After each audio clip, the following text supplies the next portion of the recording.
এটা অনেক অত্যন্ত দুঃখের বিষয়। আপনারা জানেন গতকালকে 12:30 রাত্রি নাগাদ এই ঘটনাটা ঘটেছে।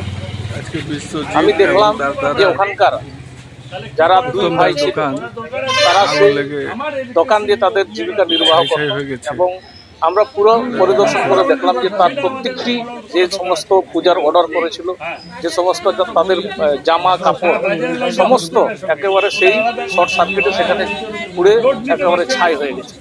এটা সত্যি দুঃখেরই কথা, কারণ এই জীবিকা নির্বাহ যেখান থেকে করে তার সম্পূর্ণ একেবারে সর্বনাশ হয়ে গেছে, একদম পুরোপুরি তার একদম একটা জিনিসও নেই।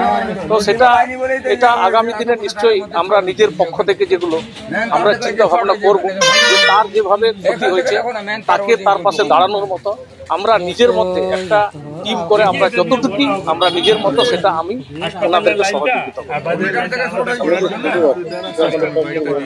নিশ্চয়ই আমরা ব্যবস্থা করবো। আমরা কালকের মধ্যেই করব। আমরা আজকে পরিদর্শন করে আসলাম, আমরা সেটা উপরের দিকেও ফোন করে কথা বলেছি এবং এখন আমরা প্রশাসনিক হিসাবে সেটা বিডিও সাহেবকেও জানাবো, যাতে তাদের যে ক্ষয়ক্ষতি হয়েছে অন্ততপক্ষে তাদের মানে প্রসেস হিসাবে তাদেরকে যাতে যথাযথভাবে দেওয়ার চেষ্টা করা হয়। এবং আমাদের পক্ষ থেকে আমরা নিশ্চয়ই সেটা এখনই আমরা বসছি এবং বসে আমরা সেটা ফাইনাল করে আমরা নিজের পক্ষ থেকে আমরা যতটুকুই পারি সেটা আমরা নিশ্চয়ই আমরা ওনাদের পাশে থাকবো এবং ওনাদেরকে সহযোগিতা করবো।